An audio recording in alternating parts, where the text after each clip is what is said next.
Dear student, good afternoon. प्यारे बच्चों, पिछले दिनों हम आप लोगों को ह्यूमन आई, मानव नेत्र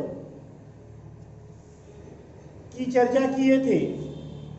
मानव नेत्र क्या है, किसका बना है, मानव नेत्र में कौन कौन से पार्ट हैं, किस पार्ट का क्या इंपॉर्टेंस है, इसका हम पिछले एपिसोड में आपको चर्चा किए थे। Today I will talk about I sightedness. आज हम आप लोगों को आई साइटनेस के बारे में पढ़ाएंगे। दृष्टि दोष। There are 5 kinds of eye sightness are found. 5 प्रकार के आई साइटनेस होते हैं।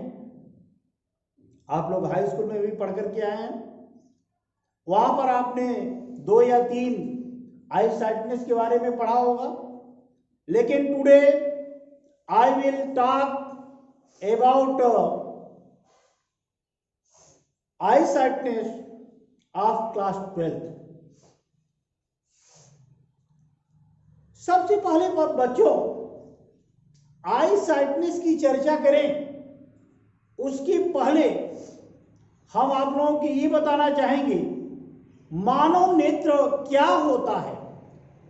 जैसा कि मैंने पिछले दिन बताया, मानव नेत्र एक गोलाकार रचना होती है। किस आकार की रचना होती है? गोलाकार रचना होती है, जिसका ऊपरी भाग सफेद रंग का एक अपारदर्शी कठोर माध्यम होता है, जिसे हम श्वेत पटल या दृष्टि पटल कहते हैं। श्वेत पटल या दृष्टि पटल कहते हैं। आप एक दूसरे के नेत्रों में देख सकते हो, आंख में जो सफेद वाला भाग दिखाई दे रहा है वही है आपका दृष्टि पटल। बच्चों, ये इस प्रकार का होता है। मैंने पिछली बार बताया, एक गोलाकार रचना होती है इस तरह का, और जिसके आगे वाला भाग, आगे का जो भाग होता है वह जो है हल्का सा फैला होता है। आगे का भाग काले रंग का होता है। ये जो फैला हुआ भाग आपको दिखाई दे रहा है, आप लोग एक दूसरे के आंख में देख सकते हैं, यह काले रंग का होता है। इसको बोलते हैं कॉर्निया। ये फैला होता है। ये जो आपका श्वेत पटल होता है यानी दृष्टि पटल होता है, इसी फैला हुआ भाग होता है। इसको हम क्या कहते हैं? कॉर्निया कहते हैं। कॉर्निया के ये जो आपका दृष्टि पटल है, इसके नीचे काली रंग की परत होती है। इसके ठीक नीचे काले रंग की एक परत होती है जो अपारदर्शी होती है। इसको हम कोराइड कहते हैं। क्या कहते हैं बच्चों? इसको हम कोराइड कहते हैं। एक कोराइड होता है, इसकी हम चर्चा किए थे आपको। ये आपका क्या होता है? कोराइड। इसके बाद इसके नीचे अगर हम जाते हैं तो एक और झिल्ली पाई जाती है जो रंगीन होती है। ये रंगीन झिल्ली होती है। ये डिफरेंट कलर की हो सकती है। किसी का आंख आपने देखा होगा नीला दिखाई देता है, किसी का आंख भूरा दिखाई देता है ना? किसी की आंख लालिमा लिए होता है। तो इस तरह से ये आपकी आइरिस के कारण होता है। ये आइरिस की झिल्ली होती है। इस तरह से ये आपकी आइरिस की झिल्ली होती है। इस प्रकार ये आपकी आइरिस की झिल्ली होती है बच्चों। एक तीसरी परत होती है। कौन सी परत होती है? थर्ड परत होती है। ये सबसे ऊपर वाला भाग क्या होता है? दृष्टि पटल होता है, जो सफेद रंग का होता है, दृढ़ होता है और कठोर होता है। इसके बाद काले रंग का एक झिल्ली होता है जो अपारदर्शी। अपारदर्शी जानते हो? जिसके आर पार, अपारदर्शी यानी ओपाक। ओपाक मीन्स जिसके आर पार प्रकाश नहीं जा सकता, वह क्या कहलाता है? ओपाक कहलाता है। तो ये ओपाक होता है। इसके बाद रंगीन होता है, जो पारदर्शी होता है, यानी पारदर्शी मीन्स ट्रांसपेरेंट होता है। Do you know about transparent? तो ये ट्रांसपेरेंट होता है, ये इस तरह की झिल्ली थोड़ा सा आगे तक होती है, ये आइरिस वाली झिल्ली आगे तक होती है। इसी में एक छोटा सा छिद्र पाया जाता है जिसको नेत्र तारा अथवा पुतली कहते हैं। क्या कहते हैं? पुतली। देहात में इसको पुतरी के नाम से भी बोलते हैं, लेकिन इसका शुद्ध नाम होता है पुतली। अब इसके ठीक पीछे बच्चों मांसपेशियों का बना, मांसपेशियों का बना एक लेंस होता है, जिस एक उत्तल लेंस होता है, ये प्रकृत प्रदत्त उत्तल लेंस होता है। कोई कांच का बना उत्तल लेंस आंख में हमारे नहीं होता, ये किसका होता है? मांसपेशियों। मांसपेशियों में भी कई प्रकार की पेशियां होती है, तो इसमें सीलरी पेशी पाई जाती है। कौन सी पेशी? सीलरी पेशी। This is made from ciliary, है ना, पेशी, है ना। सीलरी पेशी का बना होता है, सीलरी का बना होता है। ओके, ये आपका क्या होता है? ऑप्टिकल सेंटर होता है। और the line whose passes through from optical center is called principal axis. Do you know? Here is retina. Here is a retina. Do you know about retina? What is retina? क्या होता है? Where the all light rays are converted, those points is called retina.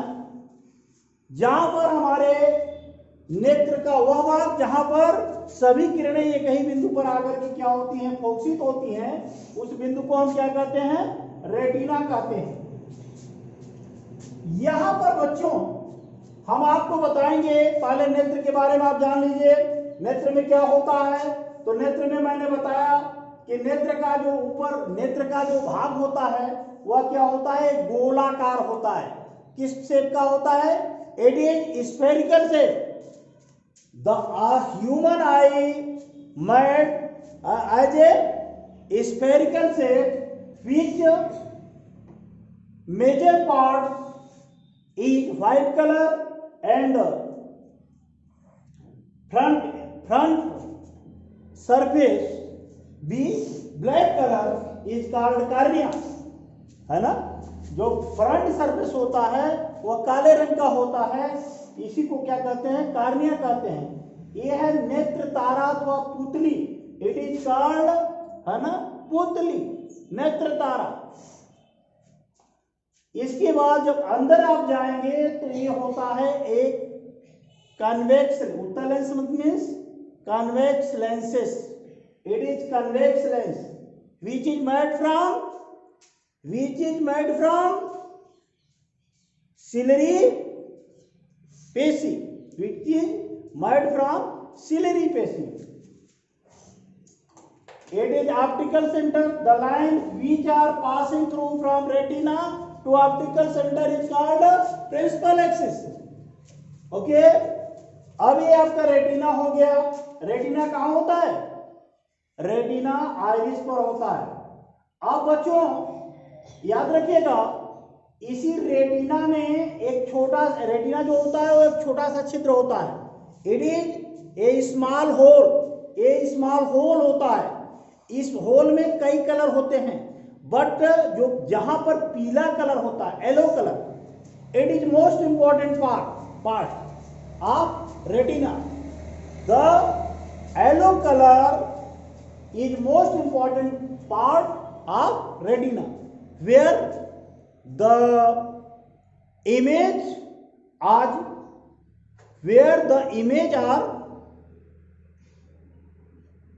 clear, where the image are clear, जहां पर image क्या होता है? Clear होता है, यानी स्पष्ट होता है।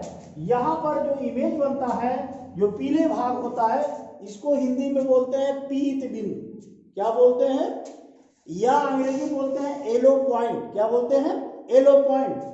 इसके अगल बगल भी बहुत से बिंदु होते हैं जहां पर किरणें, जब यहां पर आप जैसे मान लीजिए यहां आपकी हुई, यहां पर ना होकर के किरणें यहां या यहाँ आपतित हुई। तो जहां पर ये आपतित होती हैं वहां पर ये इसको चीर करके मस्तिष्क तक पहुंच जाती है, ब्रेन तक पहुंच जाती है, और मस्तिष्क तक पहुंचने के बाद भी मनुष्य देख नहीं पाता। इन पॉइंट को क्या कहते हैं? ब्लाइंड पॉइंट या अंधबिंदु, ब्लाइंड पॉइंट या अंधबिंदु। तो ये हमारा नेत्र तब है जब हमारा आंख एकदम सही सलामत है। इसकी फोकल लेंथ कितनी होती है? How much focal length of our eye lens? It is 25 cm. It is 25 cm. When we are healthy, we have no sightness. We have no sightness, but we have sightness. We have sightness. We are puzzled from presbyopia. We are puzzled from presbyopia. Okay? My spectacles are made from two different lenses, convex and concave, because we are puzzled from presbyopia. Okay? अब आपको हम आई sightedness की चर्चा करेंगे। यह तो हमने आपको बताया। अब आई साइटनेस जिसको हम आपको बोलेंगे क्या होता है? दृष्टि दोष। दृष्टि दोष, इसको इंग्लिश बोलते हैं आई साइटनेस। आई साइटनेस, आई साइटनेस जो होता है यह 5 प्रकार का होता है। फर्स्ट, निकट दृष्टि दोष। निकट दृष्टि दोष जिसको क्या बोलते हैं? Myopia. Myopia, myopia, myopia, myopia. दूसरा आपका होता है दूर दृष्टि दोष, जिसको बोलते हैं बच्चों हाइपर मेट्रोपिया। हाइपर मेट्रोपिया। तीसरा आपका होता है जरा दृष्टि दोष। जरा, जरा दृष्टि दोष, इसको प्रेस मायोपिया, बायोपिया, बायोपिया। और चौथा होता है अबिंदुकता। चौथा क्या होता है? अबिंदुकता। इसको बोलते हैं आर्टरिस्ट, आर्टरिस्ट। और पांचवा जो होता है आपका, ये होता है वर्णांधता। वर्णांधता, blindness, blindness. It is how many kinds of eye sightness? There are 5 kinds of eye sightness. Okay? First, myopia, निकट दृष्टि दोष। सेकेंड, दूर दृष्टि दोष, that is called in English hypermetropia. जरा दृष्टि दोष, it is called in English presbyopia. अबिंदुकता, it is called in English artarist. वर्णांधता, it is called in English blindness. Okay? अब बच्चों, this is our eye. Here is shown a picture of our eye. Here is shown a picture of our eye. हमारी आंखें ये हैं। यहां पर एक कोई वस्तु है, ऑब्जेक्ट है बच्चों। ये ऑब्जेक्ट यहां पर रखा हुआ है। इस ऑब्जेक्ट को हमने रेज को चलाया, रेज हमारी चली, दोनों साइड से रेज चली। अब कन्वेक्स लेंस क्या करता है? कन्वेक्स क्या करता है? किरणों को मोड़ता है या फैलाता है? कन्वेक्स लेंस क्या करता है? सिकोड़ता है या फैलाता है? सिकोड़ता है। Yes, it is right. यह क्या करेगा? यहां से किरणों को सिकोड़ करके सीधे रेटिना तक पहुंचाता है। अब रेटिना तक अगर पहुंचा देगा बच्चों, तो यहां पर रखी हुई वस्तु को हम अपनी आंखों तक आराम से देख लेते हैं। यह तब काम हो रहा था जब हमारे आंख में कोई दोष नहीं था। हमारे आंखों में जब कोई दोष नहीं था बच्चों, तो हम यहां पर रखी हुई वस्तु को आसानी से रेटिना तक पहुंचा देते थे, और रेटिना पर जब पहुंच जाता था तो इसका हम आसानी से प्रतिबिंब बना सकते थे। बट ऐसा नहीं है, अब ऐसा नहीं है। Our eye puzzled from eye sightness, हमारा आंख परेशान है दृष्टि दोष से। We have some problem, we have some problem. क्या प्रॉब्लम है हमें? हमें प्रॉब्लम यह है कि हम नजदीक की वस्तुएं अस्पष्ट रूप से नहीं देख सकते, परंतु दूर की वस्तुएं हम क्या करते हैं? स्पष्ट रूप से देख पाते हैं। ये हमारे आंख में आई साइटनेस है, हमारे नेत्र में दोष आ गया है। अब ये आप देख रहे हो ना, ध्यान से देखिएगा। ये हाई स्कूल के बच्चों के लिए उतना ही इंपॉर्टेंट है जितना इंटरमीडिएट के बच्चों के लिए है। ये हाई स्कूल के सिलेबस में भी शुरू के आपके 3 दोष हैं, तो ये हाई स्कूल में भी वही चीज है, इसलिए इसको इंटर वाले तो देखेंगे, हाई स्कूल के बच्चे भी ध्यान से इसको देखें और सुने। तो हमारा आंख जो है वह सही नहीं है। We are puzzled from eye sightness, so we have some treatment. अब क्या करेंगे हम बच्चों? होता क्या है, युवा क्या करता है? युवा क्या करता है? युवा आजकल 2-3 चीजों में बहुत परेशान है। पहला काम तो युवा ये कर रहा है कि मोबाइल, टेलीविजन और कंप्यूटर इत्यादि पर अपने नेत्रों को अधिक देर तक लगाए रखता है।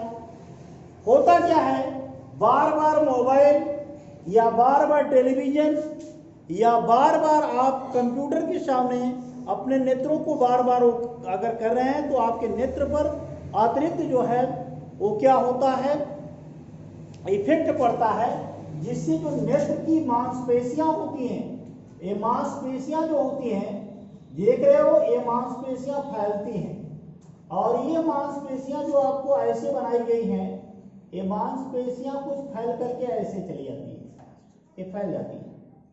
ये जो आप देख रहे हो कि मांसपेशियां हमारी ऐसी हैं, तो ये मांसपेशियां थोड़ा फैल जाती हैं। जब फैल जाएंगे मांसपेशियां, तो स्वाभाविक है आइरिस भी फैल जाएगा, पूरा सिस्टम फैल जाएगा। तो जो रेटिना आपका यहां था बच्चों, अब इस मांसपेशियों के फैलने के कारण, मांसपेशियों के फैलने के कारण रेटिना आपका विस्थापित हो गया। यहां जो रेटिना था वह रेटिना यहां से यहां विस्थापित हो गया। तो रेटिना जब यहां से यहां विस्थापित हो गया,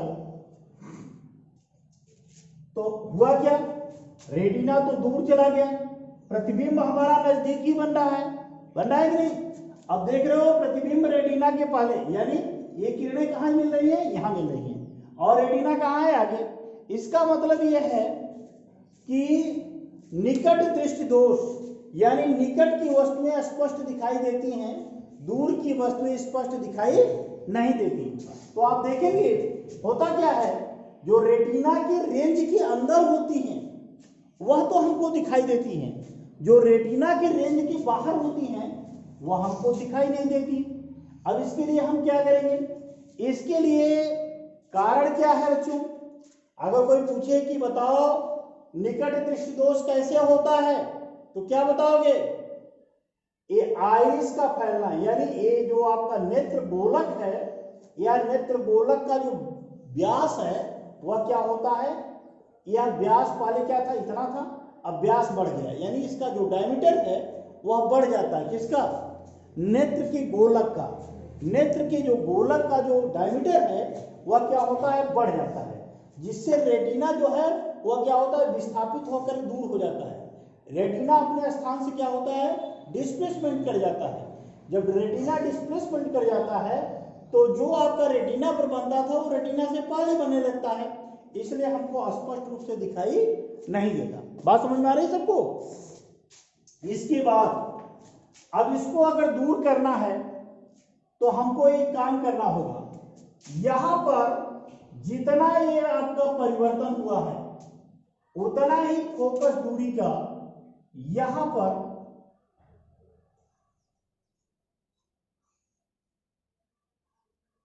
एक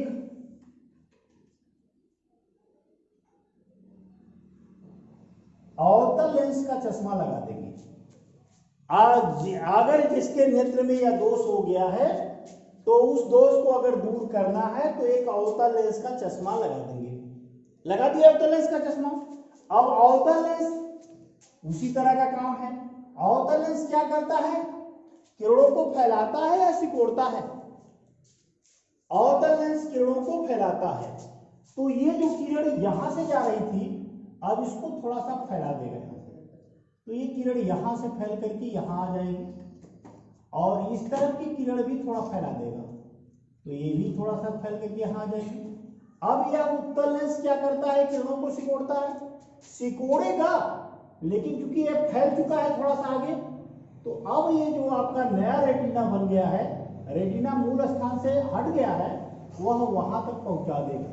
और जब रेटिना पर पहुंच जाएगा तो जो आप नहीं देख रहे थे और दूर और नजदीक सब देखने लगेंगे।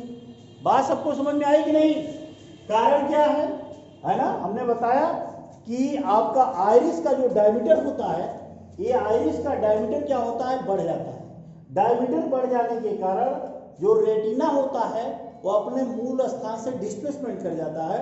जब डिस्प्लेसमेंट कर जाता है, विस्थापित हो जाता है, तो जो रेटिना के रेंज के अंदर होती है, इनसाइड होती है, उसको तो देख पाता है ना, यानी नजदीक की वस्तुओं को तो देख पाता है, बट दूर की वस्तुओं को नहीं देख पाता।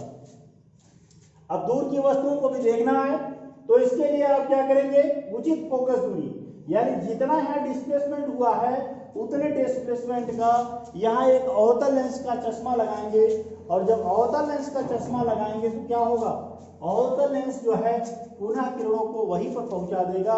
इस प्रकार आप जो स्पष्ट रूप से नहीं देख पा रहे थे, स्पष्ट रूप से देख पाएंगे। बात समझ में आ रही है कि नहीं? सबको समझ में आई?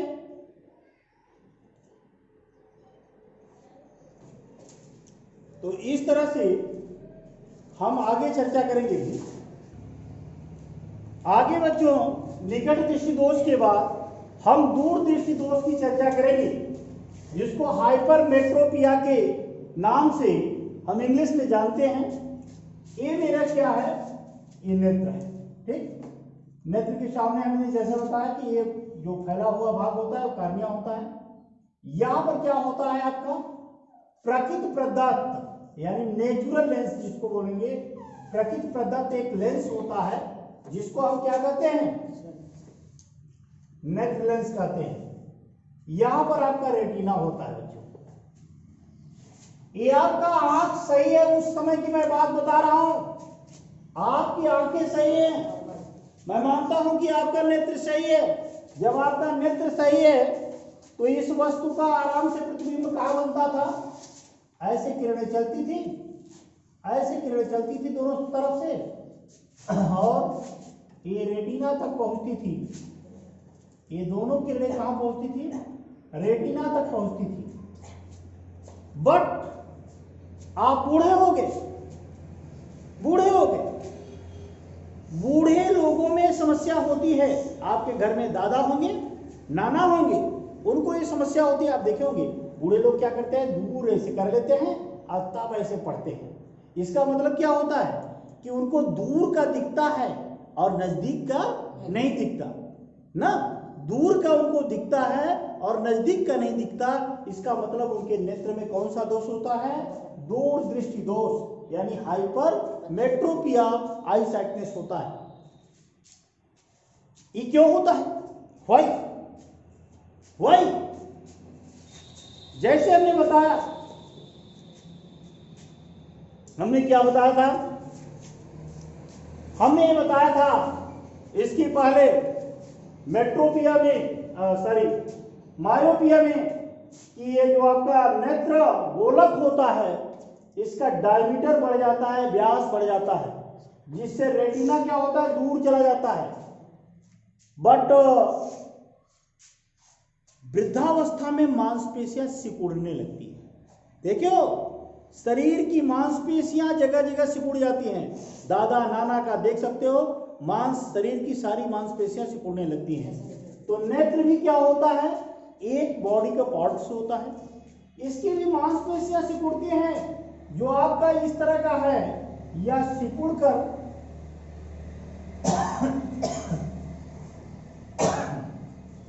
इस पोजीशन में आ जाता है बच्चों। अब रेटिना मूल स्थान से विस्थापित होकर के कहा गया, पहले बन गया।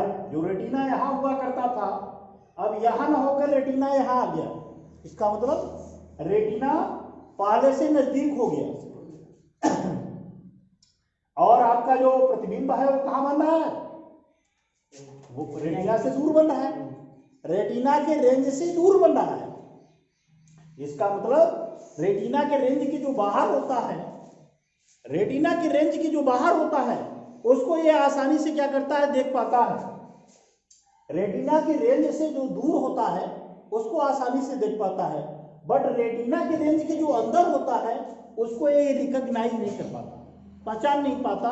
इसलिए हमको नजदीक की वस्तुएं इस स्थिति में दिखाई नहीं देती, दूर की वस्तुएं क्या होती है, दिखाई देती है। अब इसका कारण तो मालूम हो गया। अब इसका निवारण कैसे करेंगे, इसको दूर कैसे करेंगे? इस दोष को दूर किया जा सकता है कि आपके घर के दादा नाना जो है वो नजदीक की वस्तुओं को नहीं देख सकते? देख सकते। क्यों नहीं देख सकते? बिल्कुल देख सकते हैं। यदि आप चाहो तो उनको दिखा सकते हो। इसके लिए आपको स्पेक्टेकल्स लगाना पड़ेगा। किसका? कन्वेक्स लेंस का, उत्तल लेंस। गुड। जितना यह रेटिना विस्थापित हुआ है, नजदीक हुआ है, उतने ही फोकस दूरी का यहां पर हम क्या करेंगे, एक कन्वेक्स लेंस लगाएंगे। क्या लगाएंगे? Convex lens. अब ये कन्वेक्स क्या करता है बच्चों? किरणों को सिकोड़ता है। तो ये पहले ही किरणों को ऐसे सिकोड़ दिया है, पहले से ये किरणों को सिकोड़ दिया है ना। अब ये क्या करेगा, जरूर फिर और सिकोड़ेगा, लेकिन इतना नहीं सिकोड़ पाएगा जितना पहले सिकोड़ता था। यानी पहले से ये नजदीक कर देगा। तो अब कहां बन गया, जहां वर्तमान समय में इस समय रेटिना है वहां किरणें पहुंच गई। जब वहां किरणें पहुंच जाएंगी तो फिर से जो है दादा नाना जो आपके वृद्धावस्था में पहुंच गए हैं वे फिर से सब कुछ देखने लगेंगे, है ना। तो बात समझ में आई? इस तरह से हमने आपको बताया निकट दृष्टि दोष यानी मायोपिया और दूर दृष्टि दोष हाइपरमेट्रोपिया। अब हम आपको बताने जा रहे हैं बच्चों, अगला है जरा दृष्टि दोष, जिसको प्रेस बायोपिया कहते हैं। क्या कहते हैं? प्रेस बायोपिया। प्रेस बायोपिया बड़ा ही इजी है। मैं आप लोगों को पढ़ा रहा हूं, बट मैं भी पीड़ित हूं, प्रेस बायोपिया से मैं पीड़ित हूं। हमारे आंख में जो आई साइटनेस है बच्चों, वह प्रेस बायोपिया है। मेरे इस स्पेक्टेकल्स में दो लेंस लगे हैं, एक कनकेव लगा है, नीचे आप देखो दूसरे कलर का जो दिख रहा है वह क्या है, कन्वेक्स है। तो कन्वेक्स और कनकेव दोनों लगे हैं, यानी मेरे नेत्र में दोनों की समस्या है। एक दोनों समस्या, निकट दृष्टि दोष और दूर दृष्टि दोष दोनों अगर साथ साथ हो, यानी दूर भी स्पष्ट न दिखे और नजदीक भी स्पष्ट न दिखे, तो क्या होगा? ऐसी नेत्रों में जिसकी समस्या होती है उसमें क्या होता है? जरा दृष्टि दोष होता है। तो इसमें कुछ और अतिरिक्त बताने की जरूरत नहीं है, आपको पता है कि इसमें वही दोष है जो दूर भी ना दिखाई दे और नजदीक भी ना दिखाई दे। तो इन दोनों को दूर करने के लिए क्या करते हैं? हम उत्तल और अवतल लेंस का चश्मा लगाते हैं। तो दोनों का चश्मा लगाएंगे, दोनों का मिक्स अगर चश्मा लगाएंगे तो हम इस दोष को दूर कर सकते हैं। बात समझ में आई ना? तो जरा दृष्टि दोष वास्तव में जो पहले दोनों दोष बताए गए, इन्हीं दोनों दोषों का क्या है? मिश्रण। ठीक है बच्चों? तो जरा दृष्टि दोष हो गया, इसमें कुछ अतिरिक्त नहीं बताना है। चित्र भी उसी तरह का है, निवारण भी उसी तरह का है, कारण भी उसी तरह का है। दोनों को मिक्स कर दो तो बन गया जरा दृष्टि दोष। ओके, हम चर्चा कर रहे हैं अभिमुखता, आर्टरिस्ट। ये क्या है? देखो बच्चों, आप लोगों ने देखा होगा इस समाज में भगवान ने या गॉड ने या प्रकृति ने कुछ लोगों को ऐसा बनाया है, जो आप देखे होंगे कुछ लोग तिरछे देखते हैं, थोड़ा अपने नेत्रों को टेढ़ा करके देखते हैं। इसमें हंसने या आलोचना की बात नहीं है बच्चों, ये गॉड ने या प्रकृति ने उनको ऐसे ही बनाया है। तो इसमें कोई बात नहीं। उसका कारण क्या है वो मैं बताता हूं। इसमें होता क्या है, इसका कारण क्या है? उनके जो नेत्र का ये जो कार्निया है ना, इस कार्निया का पूर्णतः गोलाकार न होना कारण है। कार्निया पूर्णतः गोलाकार नहीं होती। कार्निया पूर्णतः गोलाकार न होकर के हल्का सा अंडाकार का आकार लेती है। अंडा देखे हो ना? तो इस तरह से जो ये किरणें हैं ना, वह पूर्णतः क्षैतिज होकर रेटिना पर नहीं आती। रेटिना बना करके अगल बगल ही क्या होती है? फोकसित होती हैं। ये किरणें अगर ये आपका पूर्णतः गोलाकार नहीं है, इसलिए ये किरणें रेटिना पर टोटल फोकसित नहीं होती। जब वो थोड़ा सा तिरछा देखते हैं तो रेटिना पर आकर फोकसित होने लगती है ना? तो जब वो थोड़ा सा ऐसे आंखों को अपने थोड़ा सा तिरछा कर लेंगे तो वो किरणें सब रेटिना पर आ जाती हैं। तो इस प्रकार का जिसके नेत्र में दोष होता है उसको हम अभिमुखता कहते हैं। ठीक, इस दोष को किस प्रकार दूर किया जा सकता है बच्चों? बेलनाकार लेंस, एक बेलन के आकार का ऐसे लेंस ले लेंगे जो बेलनाकार होगा, ऐसे दूर से ही देखेंगे उसको, और बेलनाकार लेंस का प्रयोग करके इस दोष को दूर किया जा सकता है। तो अभिमुखता का कारण हमने बताया कि कार्निया का पूर्णतः गोलाकार न होना इसका मुख्य कारण है ना? इसकी गोलाकार न होने के कारण ये रेटिना पर आसानी से फोकसित न होकर के वे इसके ऊपर या नीचे फोकसित होती हैं। बट जब हम बेलनाकार लेंस का प्रयोग कर लेते हैं तो ये किरणें जो है वो क्या करती हैं? रेटिना पर फोकसित होती हैं और हमको पूर्णतः सब कुछ दिखाई देने लगता है। तो इस तरह से 4 दोष हो गया। 5वां दोष बड़ा इंपॉर्टेंट है, बहुत इंपॉर्टेंट है। यह है आपका वर्णांधता, ब्लाइंडनेस। आपने समाज में ऐसे भी व्यक्ति देखे होंगे जिनके नेत्रों से बिल्कुल नहीं दिखाई देता।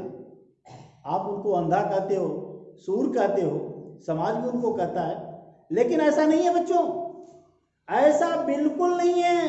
अंधे सारा चीज देखते हैं। यदि वो जन्मजात अंधे होते हैं तो सब कुछ देखते हैं। वर्णांधता, वर्ड मीन्स क्या होता है? वर्ड मीन्स कलर होता है। वर्णांधता यानी उनके अंदर कलर पहचान करने की शक्ति नहीं होती। It is red, it is green, it is yellow, it is blue, it is violet. ये कलर रिकॉग्नाइज करने की क्षमता उनके अंदर नहीं होती है। अब अगर कोई रिकॉग्नाइज कलर को नहीं कर पाता है बच्चों, डोंट डिस्टर्ब, साइलेंट हो। तो हम जैसा कि बोल रहे हैं कि उनके अंदर रंग पहचानने की क्षमता नहीं होती है। और रंग पहचानने की क्षमता अगर नहीं होती है, ऐसा क्यों होता है आप लोग जानते हैं? आज हम आप लोगों को एक रहस्य बताने जा रहे हैं। आप लोग ध्यान से सुनेंगे सभी बच्चे। ये मानव नेत्र जो है इसमें आपकी एक छोटे से आंख में 5 लाख, लगभग 5 लाख, 5 लाख छोटे छोटे सेल होते हैं। सेल जैसे झालर में नहीं दिखा है आपने छोटे छोटे बत्तियां जलते हुए, उसी तरह झालर के तो सेल बहुत बड़े होते हैं। आपकी आंख, छोटा सा आंख, इसमें 5 लाख सेल, 5 लाख सेल होते हैं। इनको क्या कहते हैं? कौन सा सेल कहा जाता है? ध्यान दो, ये आपको कहा जाता है सुग्राही सेल। सुग्राही सेल, सुग्राही सेल 2 प्रकार के होते हैं, 2 प्रकार के होते हैं। एक होता है आपका सक्वाकार सेल और दूसरा होता है दंडाकार सेल। सक्वाकार सेल को अंग्रेजी में कोनिकल सेल बोलते हैं और दंडाकार, दंड का आकार क्या होता है? बेलन का होता है, सिलेंडर का होता है, तो दूसरा को बोलते हैं सिलिंड्रिकल सेल। 2 प्रकार का सेल होता है बच्चों, conical cell and cylindrical cell. मानव के नेत्रों में दोनों प्रकार का सेल पाया जाता है। याद रखो, याद रखो, कोनिकल सेल का क्या कार्य है? ये रंगों के लिए सुग्राही होता है, यह रंगों को रिकॉग्नाइज करने का काम करता है। It is red, it is yellow, it is blue, it is green. इसका रिकॉग्नाइज जो होता है वह कौन सा सेल करता है? कोनिकल सेल यानी सक्वाकार सेल करता है। दूसरा होता है दंडाकार सेल। यह प्रकाश की तीव्रता के लिए यानी intensity of light, intensity of light के लिए सुग्राही होता है। और मानव का जो नेत्र होता है बच्चों, इसमें लगभग 3 लाख के आसपास, नियर अबाउट। अब 10-20 कम बेसी होने से उससे कोई फर्क नहीं पड़ेगा, 10-20 कम और ज्यादा होने से कोई फर्क नहीं पड़ेगा, पर 10-20 हजार अगर कम या ज्यादा होंगे तो जरूर फर्क पड़ेगा। 10-20 तो फ्यूज होते रहेंगे, कोई आपको फर्क नहीं पड़ने वाला है। लेकिन जिस दिन 10-20 हजार फ्यूज हो जाएंगे, निसंदेह आपके नेत्रों पर कोई प्रभाव पड़ेगा। तो मैं ये बता रहा हूं कि मानव नेत्र में कितने प्रकार के सेल पाए जाते हैं? 2 प्रकार के सुग्राही सेल होते हैं, दंडाकार सेल और सक्वाकार सेल यानी सिलिंड्रिकल सेल और कोनिकल सेल। इनकी संख्या मानव नेत्र में 2 लाख के आसपास दंडाकार सेल होते हैं और 3 लाख के आसपास क्या होते हैं? सक्वाकार सेल होते हैं। कितने? 2 लाख के आसपास दंडाकार सेल और 3 लाख के आसपास सक्वाकार सेल होते हैं। ठीक है। दंडाकार सेल क्या करता है? प्रकाश की तीव्रता के लिए सुग्राही होता है। सक्वाकार सेल क्या करता है? रंगों की पहचान करता है, रंगों के लिए सुग्राही होता है। मानव नेत्र में 3 लाख सक्वाकार सेल होते हैं और 2 लाख दंडाकार सेल होते हैं। 10, 20, 25, 50 ज्यादा हो जाए उससे कोई फर्क नहीं पड़ेगा, कम भी हो सकते हैं, ज्यादा भी हो सकते हैं। ठीक, लगभग कहा जा रहा है इसलिए कि 10, 20, 50 से कोई फर्क नहीं है। अब होता क्या है बच्चों, जब इनकी संख्या कम होती जाती है, अब जैसे 3 लाख है, 3 लाख में 3 कम हो गए फर्क नहीं, 10 कम हो गए फर्क नहीं, 100 कम हो गए फर्क नहीं, 1000 कम हो गए, धीरे धीरे थोड़ा बहुत फर्क है ना। अब ये 10,000 हो गए तो और फर्क, 50,000 हो गए तो ज्यादा फर्क, 1 लाख कम हो जाएंगे तो बहुत धुंधला आपको दिखेगा। लेकिन जैसे ही इनकी संख्या दंडाकार सेल से कम हो जाएगी, दंडाकार सेल कितने हैं? 2 लाख, सक्वाकार कितने हैं? 3 लाख, यानी 1 लाख अगर कम हो जाएंगे तो दोनों बराबर हो जाएंगे, 2-2 लाख। अगर इनकी संख्या जब दंडाकार सेल से कम हो जाएगी सक्वाकार सेल की, तो व्यक्ति कोई भी रंगों की पहचान नहीं कर पाएगा। जो अंधा होता है, वर्णांधता होता है, उसमें यही होती है, सक्वाकार सेल की कमी, है ना। क्या होती है? सक्वाकार सेल की कमी, है ना। सक्वाकार यानी कोनिकल सेल की इसमें क्या होती है? क्या होती है? कमी होती है। कमी मीन्स एक्सिट्स, तो सक्वाकार सेल की इसमें कमी होती है।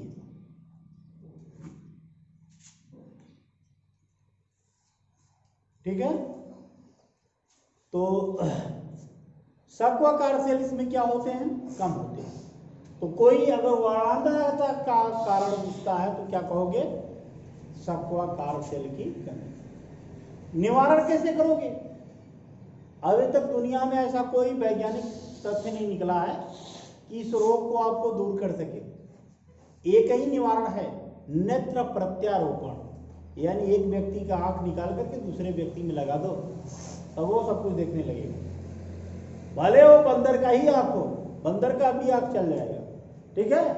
तो नेत्र प्रत्यारोपण है ना, नेत्र डिस्प्लेसमेंट यानी आई डिस्प्लेसमेंट ही एकमात्र इसका क्या है, उपाय है। इसके अतिरिक्त कोई उपाय नहीं है। हमने आपको सुग्राही सेल की चर्चा कर रहे थे, आपने देखा होगा या आप बहुत कम दिखाई देते हैं, मुर्गा 4 बजे भोर ही बोलने लगता है। सुना है आवाज, मुर्गों की आवाज 4 बजे भोर में सुना है किसी ने? अब तो समाज में मुर्गों की संख्या भी कम हो गई, मुर्गा खाने वाले इतना ज्यादा हो गए कि इन सबको किल करके समाप्त करते जा रहे हैं। बट याद रखो, मुर्गों के पास क्या होता है, दंडाकार सेल की अधिकता होती है। और जब प्रकाश चलता है ना, प्रकाश आने वाला होता है, तो उसकी तीव्रता इनको कुछ समय पहले से ही महसूस होने लगती है, क्योंकि इनमें क्या होता है, दंडाकार सेल होता है। और दंडाकार क्या होता है सेल, प्रकाश की तीव्रता के लिए सुग्राही होता है, इंटेंसिटी को ये रिकॉग्नाइज करने का काम करता है। तो प्रकाश आने वाला है ऐसा मुर्गों को पहले पता हो जाता है और ये अपनी आवाज करके पूरे जगत को जगाने का प्रयास करते हैं। ठीक है बच्चों, तो इस प्रकार ये जो आपका चैप्टर था मानव नेत्र एवं दृष्टि दोष, ये समाप्त होता है। अगले दिन हम है ना आपको पढ़ाएंगे प्रकाशिक यंत्र। याद रखिएगा ये टॉपिक, प्रकाशिक यंत्र। प्रकाशिक यंत्र यानी instrument of lights, very important. इसमें आपको माइक्रोस्कोप, टेलीस्कोप इत्यादि के बारे में बताया।